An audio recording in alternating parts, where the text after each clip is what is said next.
¿Qué tal? Muy buenas tardes, bienvenidos. Muchísimas gracias por participar en esta primera conferencia de Legado Quijote, de este proyecto ilusionante que nace de la mano de la Diputación Provincial de Ciudad Real, una colaboración público-privada con una empresa privada, cuyo objetivo ha sido y es conmemorar el 420 aniversario de la publicación de la primera parte del Ingenioso Hidalgo, del Ingenioso Hidalgo Don Quijote, aunque con vistas a perdurar en el tiempo y sobre todo, bueno, como el propio nombre indica, Legado Quijote, pues traer a nuestros días pues al mayor embajador que tiene nuestra tierra, que es Don Quijote de la Mancha. El Quijote es el libro más impreso en el mundo después de la Biblia y yo creo que mejor presentación que esa en el resto del mundo, pues también yo creo que también es digno de reseñar este trabajo que se está realizando. Y lo hacemos en Alcázar de San Juan, en la Casa del Hidalgo, que no es moco de pavo, ¿no? En este lugar, en un lugar que está aquí la sociedad cervantina, bueno, los vínculos que se establecen lo van a ir conociendo a lo largo de la tarde, pues todo el trabajo que Legado Quijote ha ido realizando con las sociedades cervantinas, con esos premios nacionales de periodismo también que María Manjabacas ha coordinado. Pero estamos aquí en la Casa del Hidalgo, en un lugar, Alcaldesa, donde existe una partida de nacimiento de un tal Miguel de Cervantes Saavedra, que, como dicen mis amigos los cervantinos, aunque todo el mundo, todos los cervantistas del mundo dicen que nació en Alcalá de Henares y en 1547 y se supone que es, pero bueno, aunque solo sea, por decirlo finamente, por tocar las narices, nosotros exhibimos la partida que está en la parroquia de Santa María y se puede ver, además el párroco, que se llama Quevedo precisamente, al revés, te la enseña gustoso. Y aquí está la partida de bautismo de Miguel de Cervantes. Quiero decir que no hay pocos lugares tan cervantinos como Alcázar de San Juan, como esta Casa del Hidalgo, y encima con un proyecto Legado Quijote que marca pues la Diputación Provincial desde la vicepresidencia primera de María Jesús Pelayo. Bueno, la alcaldesa es nuestra primera edil, nuestra anfitriona, estamos en el corazón de La Mancha, así que alcaldesa, yo creo que mejor que tú que nos recibas y nos dirijas unas palabras. Rosa Melchor, con ustedes.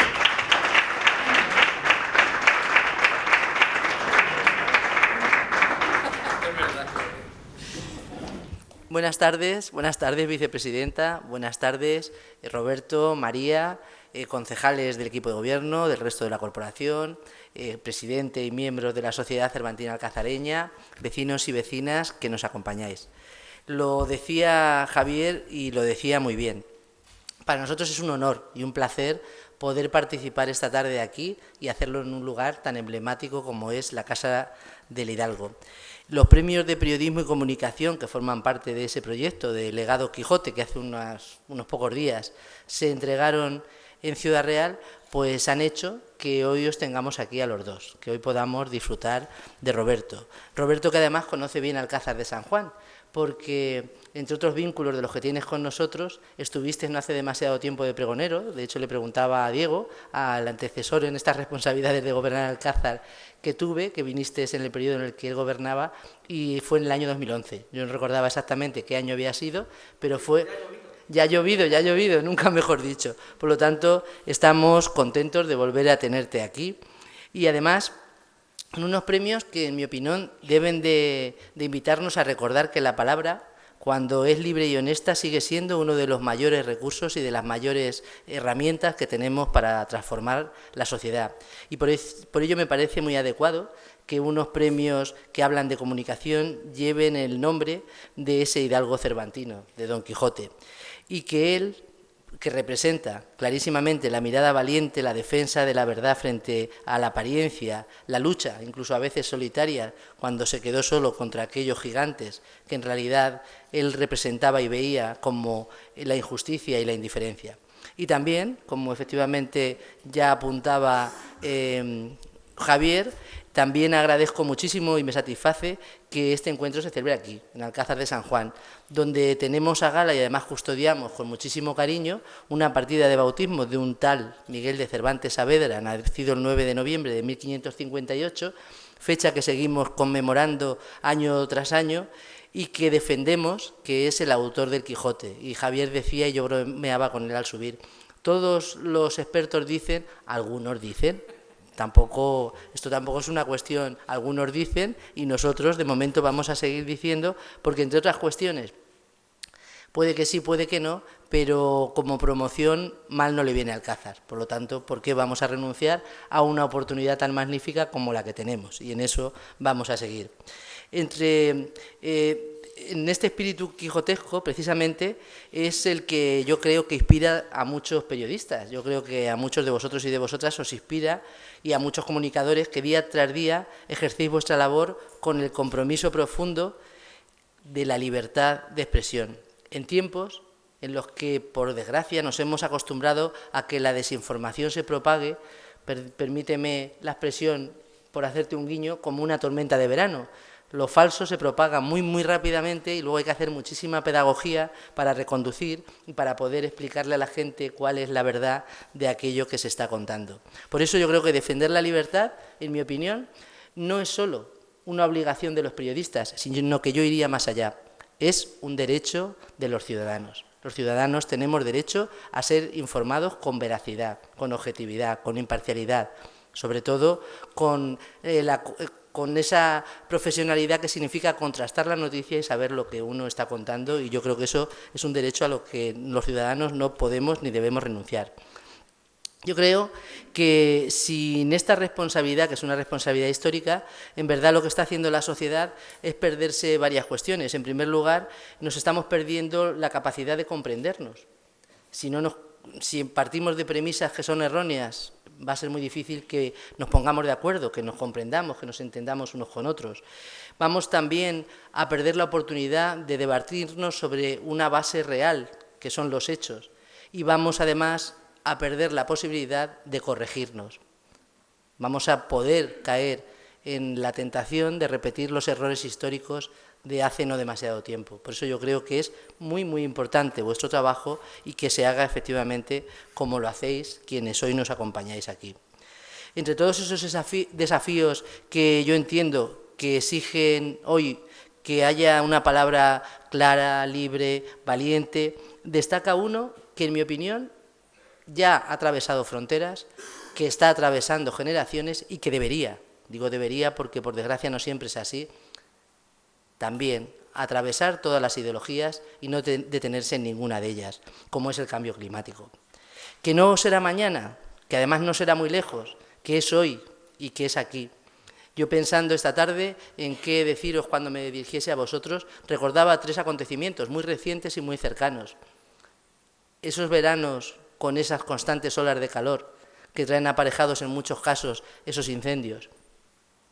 Esa Filomena, la reciente Dana, que no hace ni un año, prácticamente hace 13 meses que ocurrió, y todo eso ha ocurrido en nuestro país y ha ocurrido en los 3 últimos años. Por lo tanto, os decía, ni está lejos ni está en mañana, está en hoy y está aquí, y yo creo que hay que tomárselo en serio.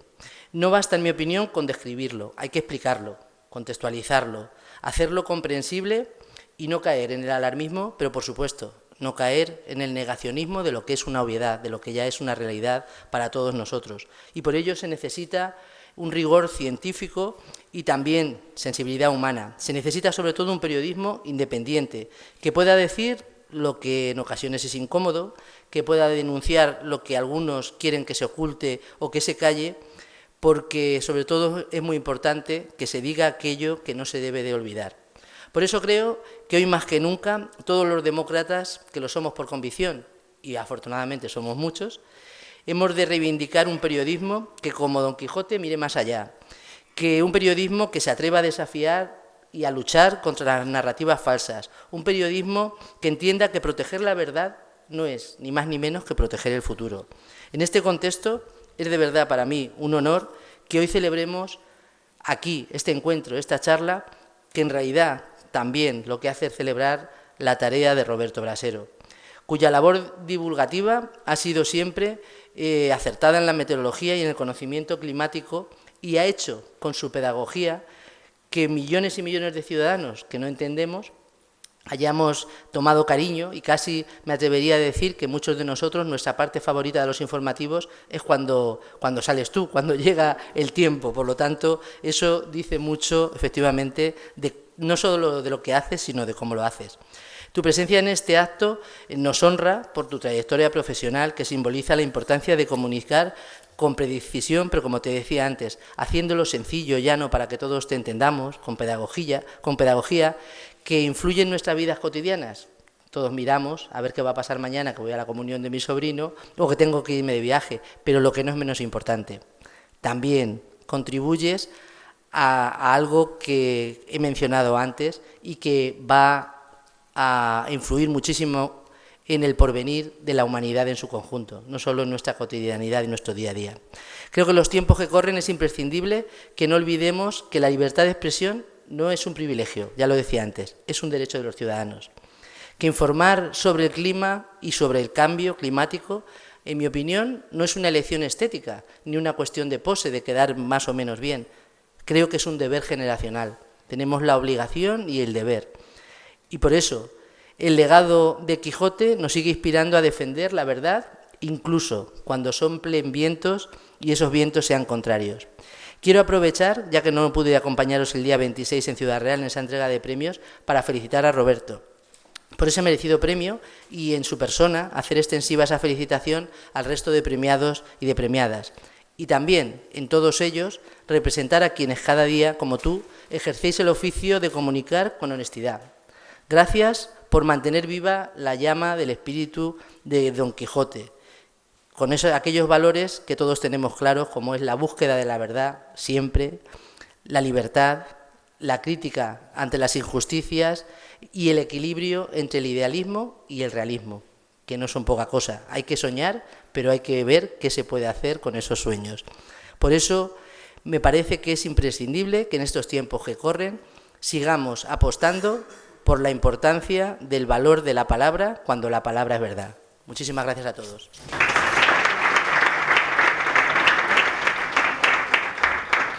Muchísimas gracias, Rosa, alcaldesa. Acepto la enmienda porque es verdad que no todos, son algunos. Y es verdad, y esa batalla no hay que dejar de darla, como haría el propio Don Quijote. Bueno, como les decía, pues eso, estamos en un lugar muy cervantino, muy quijotesco, en Alcázar de San Juan, estamos en este legado Quijote. Se ha citado los premios nacionales que se entregaron la semana pasada en el Rectorado de Ciudad Real. Hay otras muchas actividades que ya ha hecho Legado Quijote, como las universidades populares, en fin, como la carrera de los molinos también, que muy cervantina. Pero bueno, María Manjabacas, que es compañera, además le tengo que dar las gracias especialmente porque hoy ha tenido un día fino, ella lleva Casa Real, y un tal Juan Carlos, no sé si les suenan a ustedes de algo, pues ha emitido un vídeo y lo ha lanzado pues casi a media tarde, prácticamente por redes sociales, y me decía que ha tenido que grabar y entrar en directo desde el tren con Sonsoles, o sea que... Y por cierto, hablando de Criptana, me va a permitir, antes de darle la palabra, que también cite, porque Criptana la verdad es que es tierra de gigantes, eso es obvio, y aquí hay otra gigante que es Elena Carrasco, que está aquí, que son los ojos del vídeo que ustedes han visto, la mirada del Sabor Quijote. Bueno, es que son los ojos de la Mancha y está ahí muy discreta en un segundo plano, pero los ojos que ustedes ven en ese vídeo es de una compañera nuestra de Mancha Información. Mi querida María, que es un placer escucharte, así que tuya es la palabra y un aplauso para ella.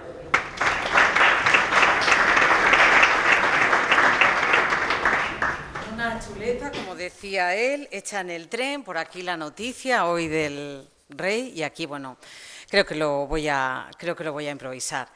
Yo siempre digo que la mejor improvisación es la preparada, pero bueno, lo tengo muy reciente, lo tengo en la cabeza, no me quiero alargar. Lo primero, quiero dar las gracias a la alcaldía por prestarnos este sitio maravilloso, la Casa del Hidalgo, que además va ad hoc con lo que nosotros estamos promoviendo. Gracias, por supuesto, vicepresidenta de la Diputación, gracias a todos, alcazareños, que ya en un día yo me equivoqué y dije alcaceños y me corrigieron y me cayeron. Yo, como buena periodista, dije tomo nota y no lo vuelvo a decir. Pasa mucho también con los criptanenses de Criptana, bueno, pues es alcazareños. Así que bienvenidos todos, gracias por estar aquí, porque nosotros lo que queremos los periodistas es dar a conocer Legado Quijote, pero si no tenemos nadie enfrente, es difícil y nosotros lo único que queremos es fomentar. ¿Y por qué queremos fomentar? Porque aquí hemos sido muy discretos, hemos sido, pues yo creo que incluso nos hemos pasado de frenada, porque teniendo la maravilla que tenemos aquí y no haberla explotado, yo creo que tenemos la obra literaria más universal del mundo. Cualquier país se pegaría por su autoría, cualquier país. Entonces, no solo es que está en España, que sí, no solo está en Castilla-La Mancha, que también, pero es que la mayoría del Quijote está en Ciudad Real, con lo cual el patrimonio sí que hoy vamos a quitarnos un poco los complejos. El patrimonio, casi todo el patrimonio, y lo digo bien, empleo bien la frase, los periodistas tenemos que ser rigurosos, casi todo está y ocurre en Ciudad Real. Y luego, ¿qué decir de mi compañero Brasero de televisión? Le agradezco especialmente que esté aquí. Yo he venido corriendo en el tren, pero es que él se pasa la vida corriendo por los platós de televisión y yo creo que también por la vida. Con lo cual, en este momento, que haga un receso y se venga aquí con nosotros, es para agradecérselo profundamente. Le dimos el premio porque yo creo que es muy merecido, porque es el mejor divulgador del tiempo. Así lo estimamos nosotros y encima lo tenemos como el Quijote en Castilla-La Mancha, con lo cual vamos a presumir también de él y vamos a ser un poquito soberbios y un poco chulos, ¿no? Porque vamos a reivindicarte. Y luego, lo de la importancia del tiempo. Yo soy hija de un agricultor. En mi casa, antes, el telediario siempre daba el tiempo al final. Ahora, si hay una dana, va al principio, pero antes era al final. En mi casa era como el himno, es que había hasta que levantarse. Mi padre, callaros, callaros, callaros. Era la información más importante de todo el telediario. Y entonces no teníamos Movistar para ir para atrás y para esto. Entonces nos exigía que nos calláramos y poco menos que nos pusiéramos en pie. Con lo cual, de la importancia del tiempo, de la importancia del viento y de los molinos, bueno, pues eso nos lo contará él. Pero yo lo único ya que quiero decir es importante el tiempo, importante Brasero, importante Quijote, importante legado. Bienvenidos todos hoy a Alcázar. Muchísimas gracias por estar aquí. Muchas gracias, María. La de las 9 está grabada, ¿no? No te tienes que salir a la puerta. Es que los periodistas vamos así por la vida, ¿eh? Que estamos aquí, pero estamos pendientes de si nos llaman, tenemos que entrar. Esta es nuestra vida, o sea que... Bueno, y como les decía, Legado Quijote es un proyecto de la Diputación Provincial de Ciudad Real, amparado por la Vicepresidencia Primera, que ve la luz este 2025, pues precisamente celebrando y recordando. En la cabeza ya tenemos los que ya, en fin, pues algunos años atesoramos ese cuarto centenario que celebramos y celebramos por todo lo alto, pero es verdad que teniendo al Quijote como embajador, pues cualquier pretexto es bueno, ¿no? Y llegar a este 420 aniversario de la publicación de la primera parte, pues ha sido el motor que desde la Vicepresidencia Primera y luego también dos o tres locos, digo locos y gigantes como Antonio, que está por ahí también, de Campo de Criptana, pues se han puesto manos a la obra con este proyecto tan maravilloso del Legado Quijote. María Jesús Pelayo, Vicepresidenta Primera de la Diputación, tiene la palabra y les va a hablar de ello. María Jesús, cuando quieras.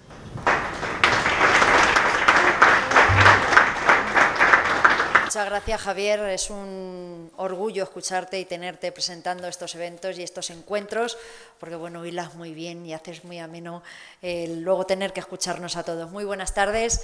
Muchas gracias, querida alcaldesa, por recibirnos en esta Casa del Hidalgo. Como decíamos, no podía haber mejor sitio para celebrar el primer encuentro. Gracias, Roberto Brasero, por haber aceptado estar de nuevo en Alcázar de San Juan. El día que fuiste pregonero llovió. Hace que llovió, pero llovió, íbamos con paraguas, cortamos la cinta con el paraguas. Y bueno, pues qué decir de María Manjabacas, que ha sido la directora de los Premios Nacionales de Periodismo y Comunicación, que celebrábamos hace poquitos días y que bueno, pues nos posiciona a nuestra tierra con periodistas y comunicadores de primer nivel que hacen de embajadores de lo nuestro, que es lo que queremos. Queremos promocionar nuestra tierra a través de Don Quijote y a través de Miguel de Cervantes, que como ha dicho Javier, como ha dicho la alcaldesa, para una alcazareña como yo defendemos que es de Alcázar de San Juan Juan y que nació en Alcázar de San Juan. Pero bueno, que cada uno defienda lo que tenga que defender. Lo bueno es, y lo tenemos claro todos, que Don Quijote y Miguel de Cervantes atrae riqueza. Hay que enlazarlo con la historia, con el turismo, con la gastronomía, y eso es lo que pretendemos y lo que estamos pretendiendo con todos los programas que hacemos desde el área de impulso sociocultural y turístico, y en concreto con este delegado Quijote. Lo decía, en 420 aniversario de la publicación de la primera parte del Quijote, y bueno, pues queremos con todo esto hacerle un homenaje no solo al escritor, sino a toda nuestra tierra, a nuestros caminos, nuestras ventas, nuestras llanuras, nuestras gentes y nuestra manera de entender la vida. Celebramos la obra, pero también celebramos que esta tierra que la hizo posible. Por ello nace también Legado Quijote, no solamente como un listado de actividades, sino como pues, un proyecto que está logrando que esta provincia cuente su propia historia con voz propia.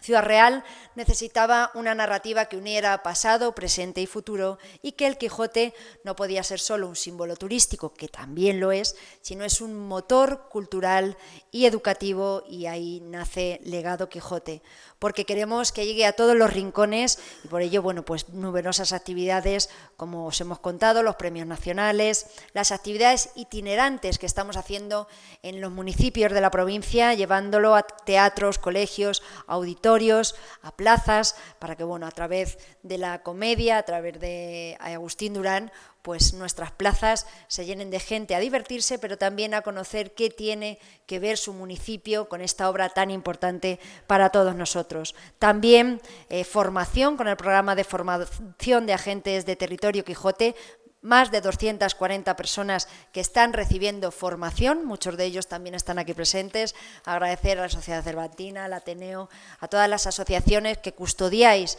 y que promovéis y divulgáis pues, nuestra historia y todo lo que tiene que ver en torno a toda esta figura.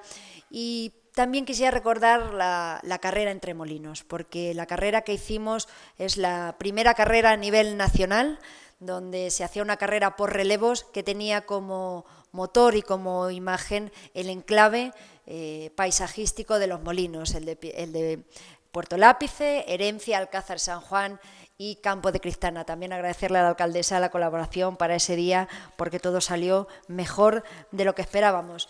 Y gracias a todos por participar, por hacer partícipes, por estar aquí hoy. También decir que bueno, esta magnífica charla que nos va a dar Roberto Brasero va a ser grabada, se colgará, y bueno, yo como somos de distintos colores políticos, rosas, y hablamos de cambio climático, a lo mejor nos descubre Roberto Brasero que no hay tanto cambio climático, que al final antes también había sequía, antes también había lluvias torrenciales, y habría que comparar si se cuidaba el campo antes más y ahora menos, y esas son las consecuencias. Pero bueno, no vamos a debatir, vamos a compartir y vamos a escuchar a Roberto, que es lo que estamos todos deseando. Muchísimas gracias.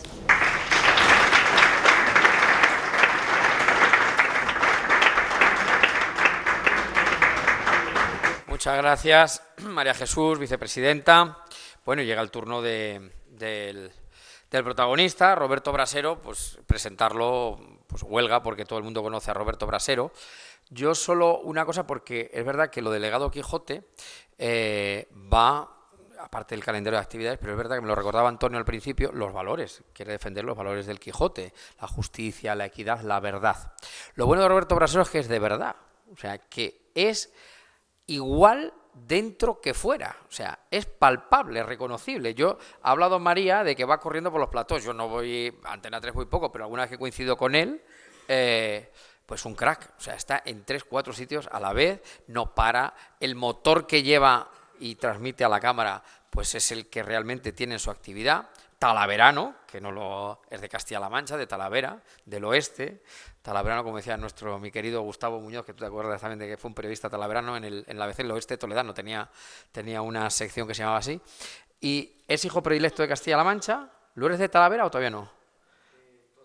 No tienes calle ni hijo predilecto. Hay que hablar con el alcalde. Vamos a hablar con el alcalde. Vamos a hablar con José Julián para ver si arreglamos el asunto. Pero bueno, lo mejor de Roberto es un crack de la comunicación, de la divulgación. Yo creo que es el hombre del tiempo que más ha marcado la información meteorológica en los últimos 50 años. Yo creo que estaba Mariano Medina y él, y no, es verdad, yo creo que es así. Y lo tenemos con nosotros encima, viene aquí, Alcázar de San Juan, es un Quijote del siglo XXI, y ya me lo apropio yo encima de mi grupo de comunicación de A3 Media, pues ¿qué más puedo pedir? Así que un aplauso para Roberto.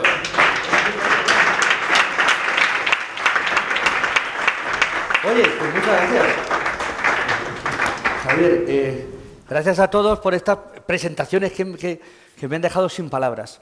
Empiezo por el final. Sí tengo energía, pero he juntado los ojitos en el coche cuando venía para acá, como decía mi madre.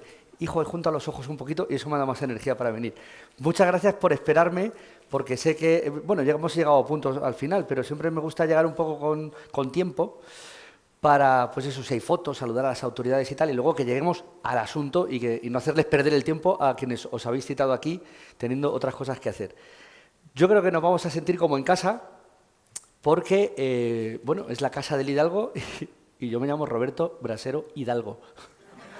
Lo llevo en el apellido de mi madre, que muchas veces las dejamos ahí sacrificadas porque siempre el nombre artístico va con el primero, ¿no? Con el de nuestro padre, pero yo siempre que puedo reivindico el Hidalgo que llevo desde la cuna. Y en el apellido, y bueno, y en el sitio donde hemos nacido, todos los que estamos aquí, pues un poco hidalgos. Así que estamos como en casa. Autoridades, muchísimas gracias. Rosa, esa presentación que me ha parecido fabulosa y cariñosa. María Jesús, gracias por organizar todas estas cosas que habéis dicho. Lo de la carrera de los molinos me he enterado ahora que era de relevos. Cuando estuve en otro sitio creía que era solo... Digo, y uno se fue por todo eso y me dice Tomás Roncero, sí, 80 kilómetros. Digo, pero tú no te los has hecho, que no. Pero haciendo de relevos, tampoco, pero ya lo he entendido mejor. Y María, tus palabras siempre son fabulosas. Yo en realidad he venido aquí a leer un poquito el Quijote, de la parte que nos toca sobre el tiempo, la climatología de aquella época, la meteorología. Sí, o sea, no se debería debatir, sí puede haber debate, pero yo creo, vicepresidenta, que el cambio climático debe sacarse del debate ideológico, fíjate. Es verdad que se ha metido y a lo mejor interesa derivadas del cambio climático y discutir si unas consecuencias o unas medidas, esto o lo otro, pero hay algo que dicen los científicos que está ahí, que están aumentando las temperaturas, que eso tiene consecuencias, sobre todo en unos veranos más cálidos en los que se duplican las olas de calor, en unas noches en las que ya es más difícil que baje el termómetro de 20 grados durante todo el verano.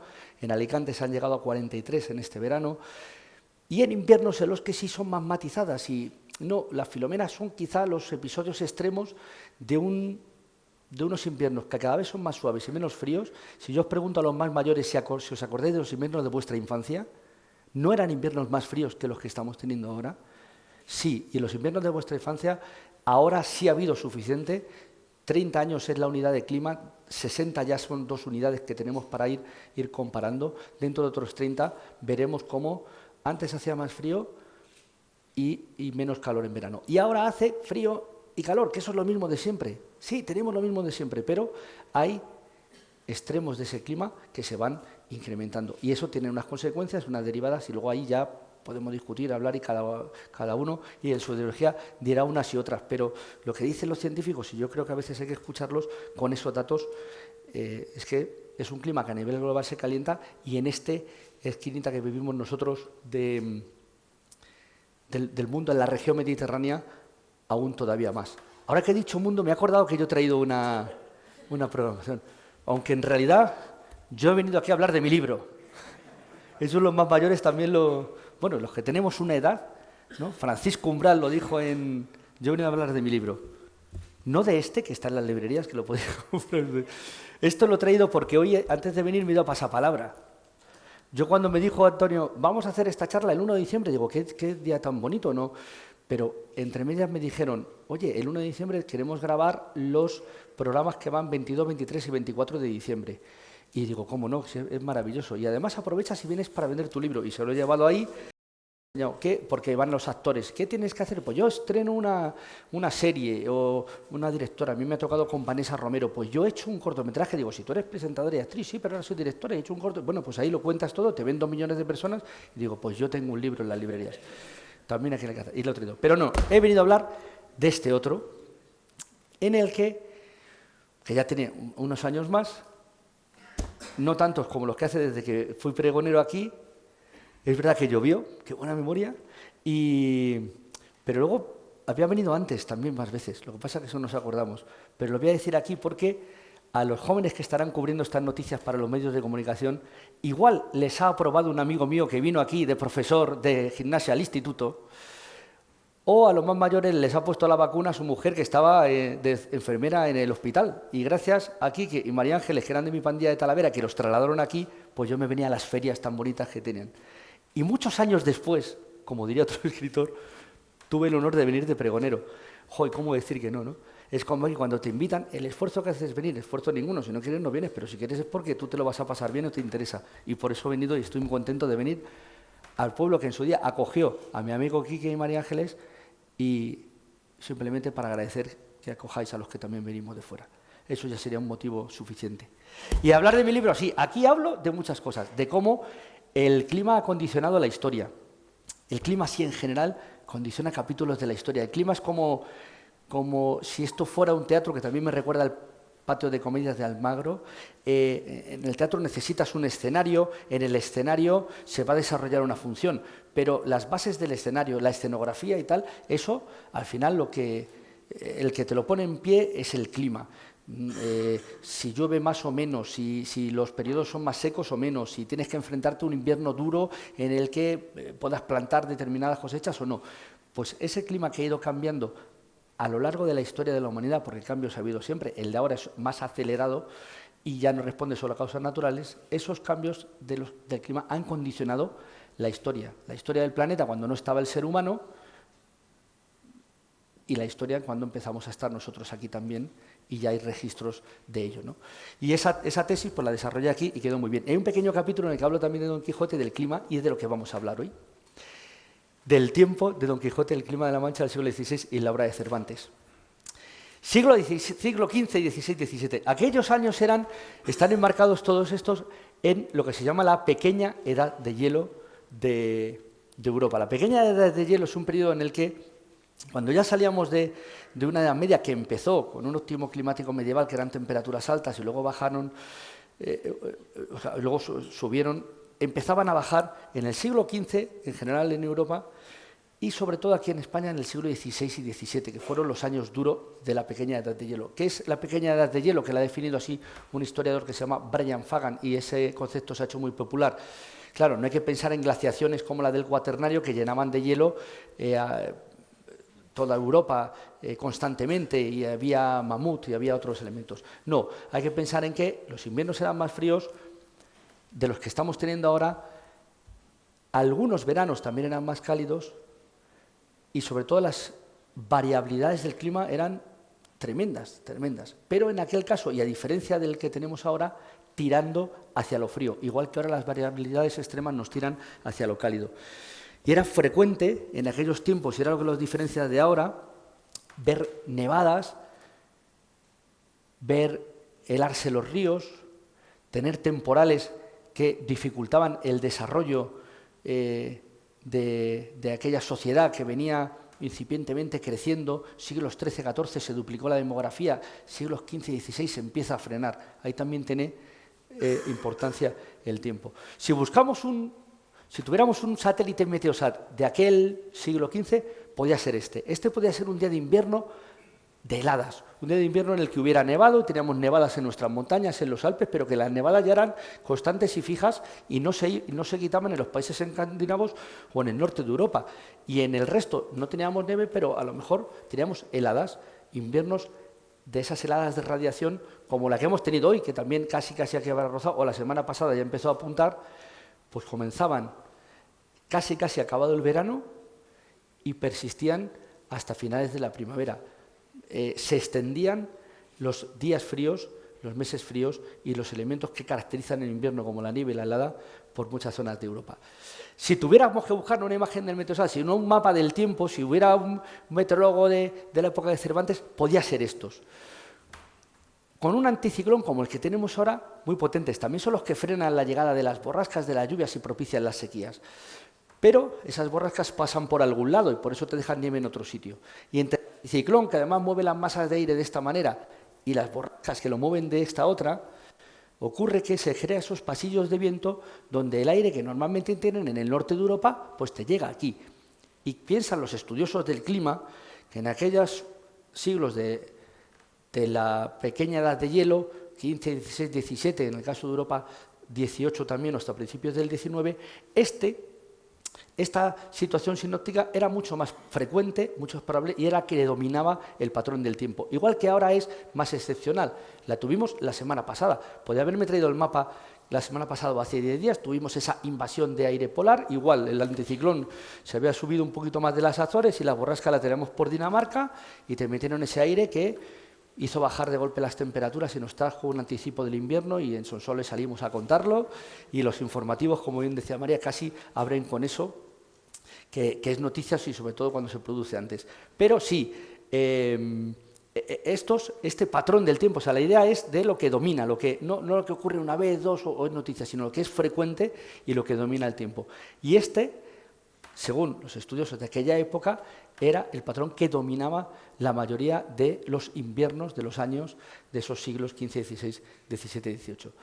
Siglos en los que era habitual estampas como las que pintaban pintores de la época, como esta, de un río Támesis congelados. Hay muchas, hay otra de Peter Bruegel, que es la portada del libro este de Brian Fagan, que me he acordado ahora, pero esta la encontré el otro día preparando esto de casualidad y me pareció portentosa ver esos bloques de hielo en el Támesis. Y no solo eso, las noticias que hay de las crónicas de la época, de los periódicos, hablaban con total normalidad de cuando se celebraba en noviembre la feria de todo, no sé qué, sobre el Támesis, en diciembre el mercado de tal, y no era en las laderas, era sobre el Támesis, porque como se congelaba el río y ya lo tenían como un elemento más que aprovechaban en la ciudad para ahí montar ferias o mercados. Los ríos que se congelaban en esos siglos con tanta frecuencia que permitían hacer actividades en ellos. Y no solo he buscado esto del Támesis porque lo pintaron, pero aquí en el libro salen otros datos que quería recalcar y que me he hecho aquí en estos apuntes un pequeño resumen. En el siglo XVI, de los 100 años del siglo XVI, en 45 años se registraron inviernos tan crudos que merecían figurar en las efemérides, que eran noticia. Imaginaos que si ya lo normal es que haga frío, ¿cómo debían de ser esos 45 años? ¿Cómo fueron para que incluso se destacaran? En otros era lo que se consideraba lo normal. El Ebro se congeló varias veces, en Tortosa incluso. Hay una imagen de un hombre también que recogía el cronista de la época cruzando por el Ebro en Tortosa, que en Tortosa ya lleva un tamaño considerable el río, en 1506. En 1572, el 20 de diciembre, anota el cronista una helada que dura hasta el final del mes. Y también al año siguiente, y en 1590, y en 1624 por 2 veces. Y esta última dice la peor de todas, porque permaneció el Ebro helado durante 3 días y el espesor alcanzó los 3 metros. Y otros ríos tampoco se libraban del hielo en invierno. 1506 se heló el Tormes. El Día de los Inocentes de 1623 el río Muga se hiela en Gerona, con tan grande espesor que nadie podía romper el hielo para coger agua. Y el río Tajo, que nos pilla más cerca, a su paso por Toledo, las crónicas que estuve buscando para documentarme hablan de heladas en 1529, en 1530, en 1536, en 1603 y en 1679. Y hay una de ellas, la de 1536, que dice: vimos que a principios de enero se heló el Tajo con tanto rigor que de más de los otros días señaladamente de cabo a cabo le pasaron a 9 de enero más de 50 personas a la par, y corrieron y jugaron en él a los birlos y al herrón, e hicieron lumbre y asaron carne con ella en mitad del río. Jo, ¿cómo? ¿Tú te imaginas ahora en el río Tajo, no que se congelase y patinar sin que te puedas caer, sino con esa seguridad de hacer lumbre y asar carne en mitad del río? Y en ese que se constató en 1536, pero en otros muchos se helaron. Bueno, eran habituales en aquel clima esos inviernos gélidos, como los que se encontraría Cervantes cuando pasara por aquí, o como imaginaba que se iba a encontrar su caballero andante por la Mancha. Hay testigos que nos hablan de este frío, y hay uno de ellos que he querido traer porque también es muy cercano. Yo me lo encontré, no sé si a María le suena.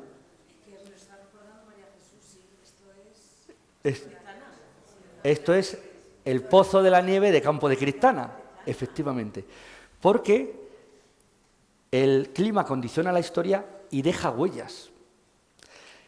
Y claro, si alguien naciese ahora y dice, vamos a hacer un pozo de nieve, vale, en Pirineos, en Finlandia, no, en Campo de Cristana. ¿Cómo? ¿Sabéis? Los pozos de nieve, ¿sabéis lo que son? Era pues esas construcciones que tienen una gran boca y una escalera que baja, y durante el invierno acumulaban ahí la nieve que recogían fuera, y luego les ponían unos espartos y las iban aprisionando, quitaban el aire, se quedaba compactado, y como eso estaba profundo y más frío, servía como de congelador. Y luego en primavera sacaban esa nieve y la trasladaban con mulos y la llevaban pues a las ciudades para lo que fuera. Yo también leí que servía mucho también en las guerras de antiséptico para curar con el hielo, y luego también en Madrid la burguesía hacían granizados en la corte, llevarían el hielo y servía para un montón, pero sobre todo para curar enfermedades, aparte de para el ocio. Y todo eso, claro, cuando no había neveras, en los pozos de hielo, que se llaman los pozos de nieve,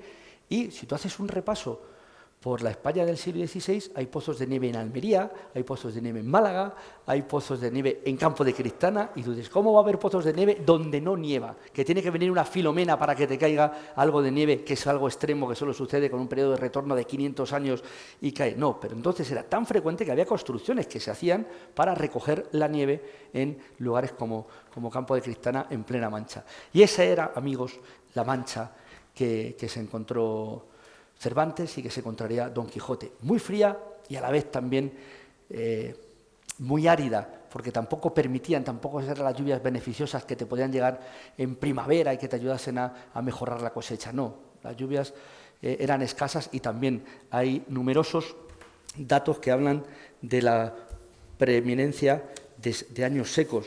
Otro era en el siglo XVII, es que no me quiero equivocar, como se graba, siglo XVII, de los 100 años, en 70 hay noticias de sequía, y en el caso del Mediterráneo 75. Imagínate, mucho más extremo el clima de aquel tiempo.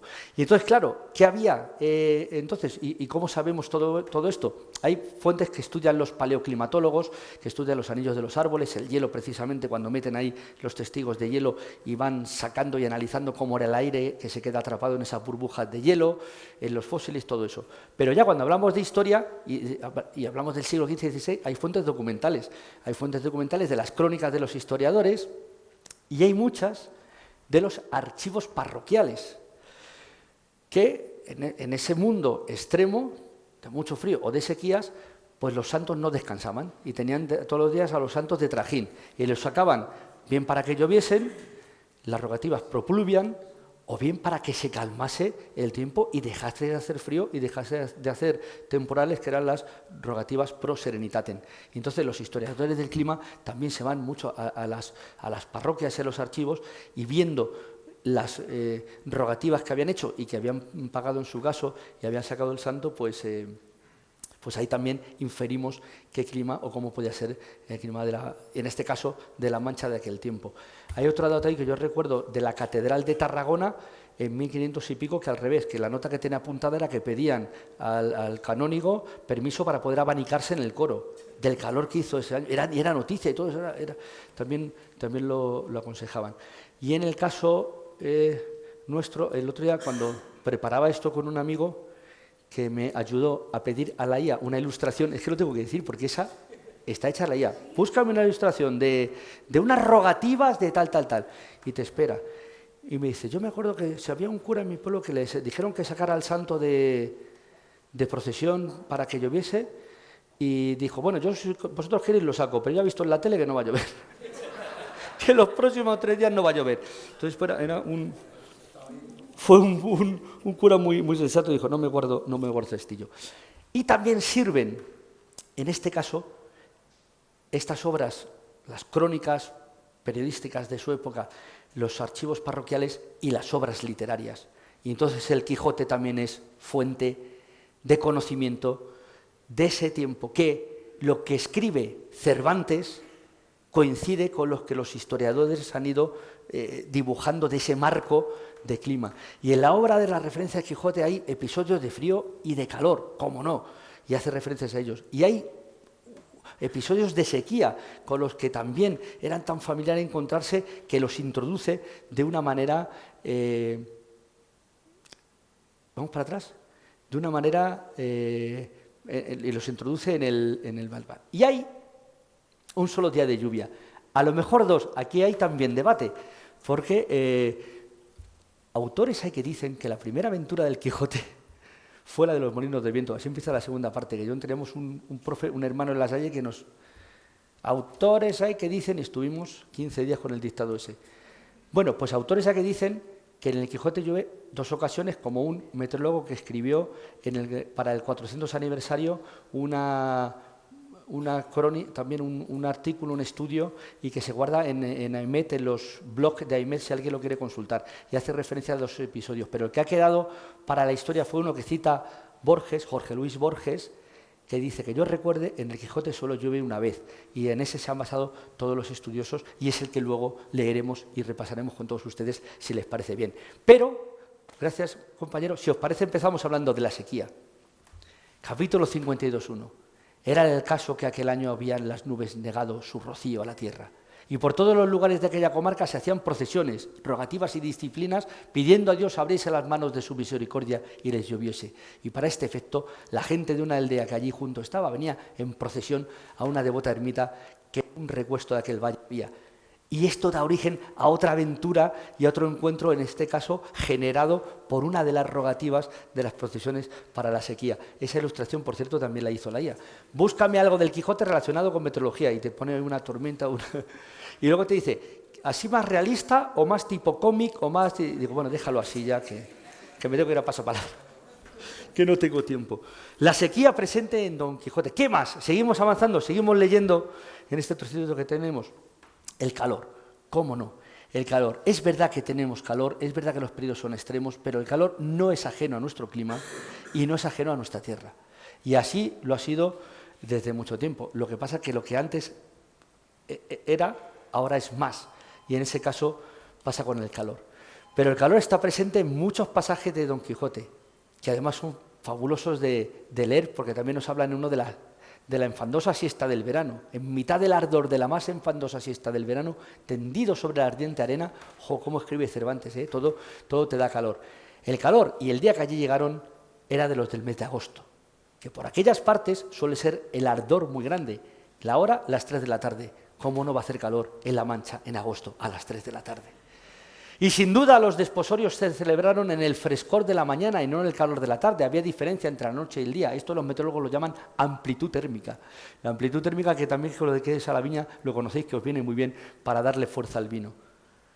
Y también incluso, escudriñando y poniendo un poco de imaginación, podía ser hasta una noche tropical. Noche tropical es aquella en la que no bajan los termómetros de los 20 grados en toda la noche. Bueno, en la que el calor parece que se va a escapar, pero no da tiempo a que se escape, vas pasando toda la noche con 24, 23, y en la madrugada sigue 20, y luego ya empieza a salir el sol, vuelve a subir 21, 22.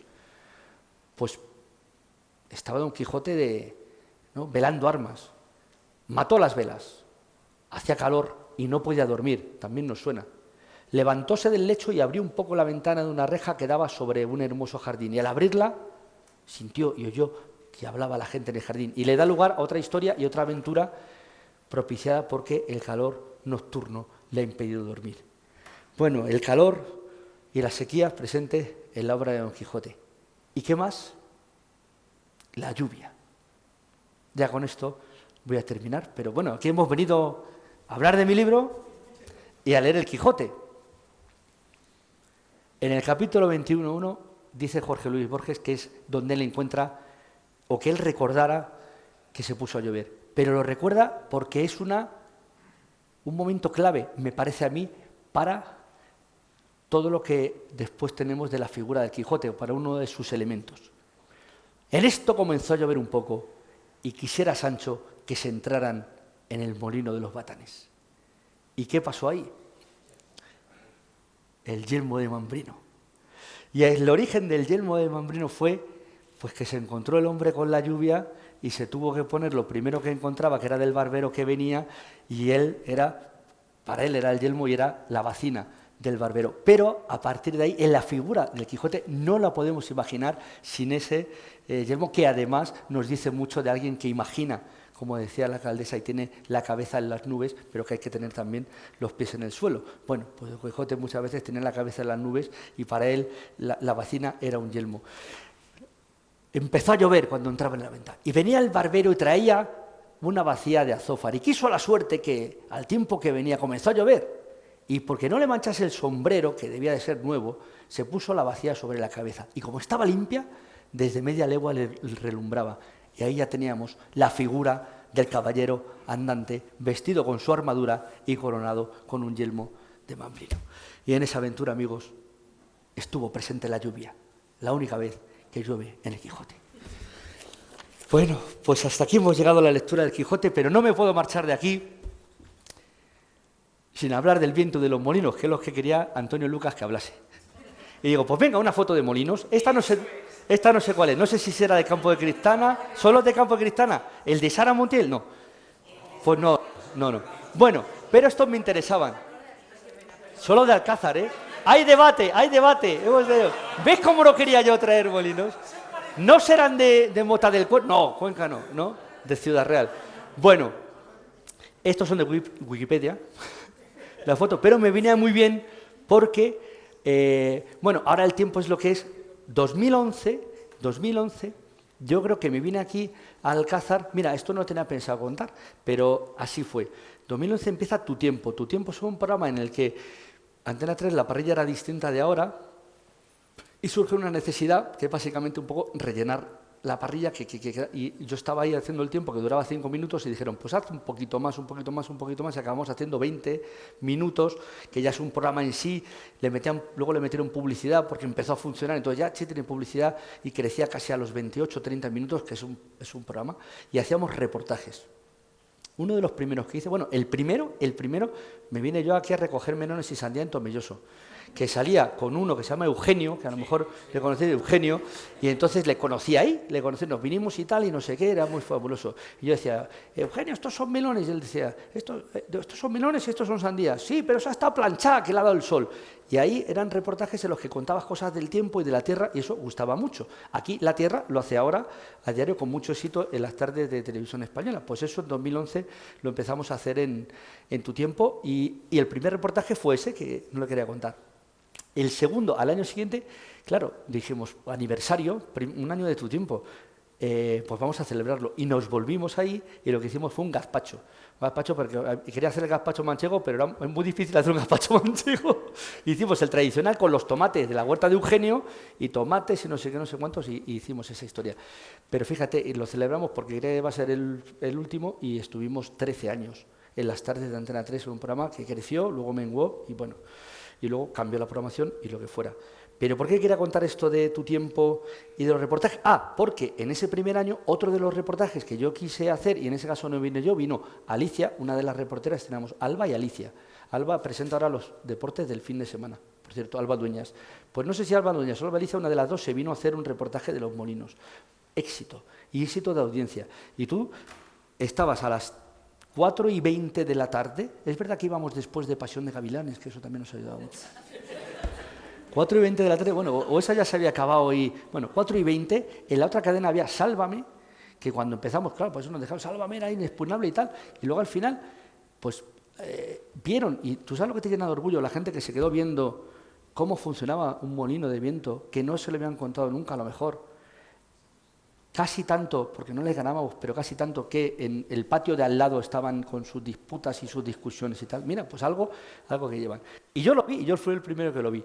Y me enseñaron los molinos y su funcionamiento, y cómo tienen el palo guía ese que va moviendo las aspas, que no son así porque estaban cubiertas de una sábana, que también nos explicó el guía que nos lo explicaba. Y sobre todo, que es a lo que vamos, los ventanucos. Y yo a partir de ahí me empecé a fijar en los ventanucos, porque yo no sabía, claro, el molino, las aspas sí, Don Quijote y tal, pero tiene sus ventanucos para que el molinero tuviera conocimiento fiel de por dónde soplaba el viento. Y ahí es la importancia del viento en los molinos y en el clima de La Mancha.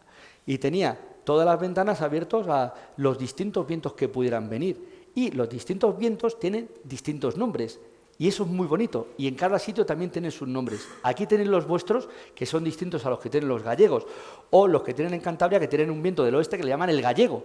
En Galicia no le llaman gallego al viento del oeste, porque al oeste tienen el Atlántico, pero en Cantabria sí le llaman gallego. Bueno, pues todo eso así.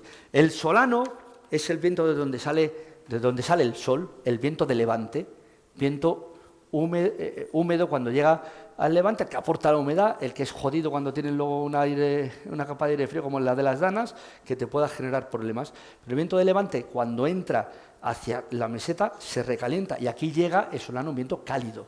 Es un viento cálido. Y luego lo que yo he aprendido también, que había no solo solano, que eso lo puedes saber por la dirección, pero que había solano alto, solano fijo, solano hondo, que supongo que el molinero avanzado ya sabría distinguirlo y ya iba moviendo según lo que tenía que moler, o iba echando la cantidad de harina, viendo si era hondo y entonces era más persistente y duraba más, o si solo iba a ser una ráfaga. O el moriscote, que es un tipo de viento que sopla desde el norte, que se le conoce así con ese nombre aquí. Fíjate, yo pensaba que iba a ser desde el sur, pero bueno, sería porque entonces los moriscos habitaron más al norte de la Mancha. El ábrego sí es el viento del suroeste, ábrego hondo también, ábrego frío, que es el que nos trae las lluvias. Mañana tenemos ábrego, no tanto.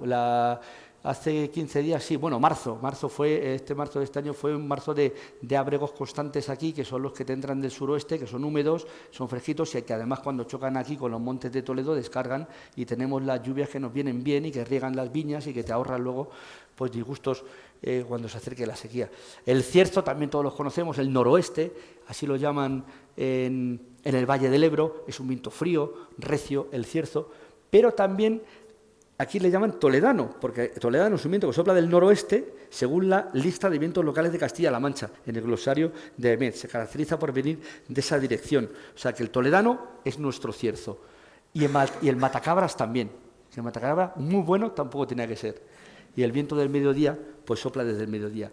A todos ellos tenía abierto una ventanita que asomaba, y supongo que ahí cazaba, que era por donde entraba el viento, viene de aquí, giro las aspas con el palo guía y empieza a rodar esa maquinaria que era el molino de viento. Y el molino de viento, ya con esto acabo, que claro, para nosotros es una cosa del pasado, siglo XVI, y que os doy la enhorabuena a todos los que los mantenéis, porque es un gusto venir por la autovía y ver cómo están iluminados o conservados, o subir ahí a comer a las musas y darte un paseo y traer a los amigos extranjeros y decirles, mirad los que tenemos aquí. Pero ellos lo ven como una cosa antigua. En su momento, cuando andaba Cervantes por aquí, era, no me equivoco, un ingenio. Era un ingenio mecánico de los más avanzados de su época. No se había inventado la máquina de vapor, máquinas no había muchas, y esto es una máquina, dentro de su sencillez, compleja, con las dos piedras, con los de los ventanucos, con la pedrería, y sobre todo productiva. A la hora de producir, pues el molino te producía 20 o 30 veces más que el hombre que tendría que estar moliendo a mano. Entonces, cuando Cervantes imagina y enfrenta a su Don Quijote, a su héroe, a unos imaginarios gigantes, esos imaginarios gigantes son nada más y nada menos que la ingeniería más avanzada de su tiempo. Es como ahora enfrentarlos, yo qué sé, con lo que se toma, con la IA.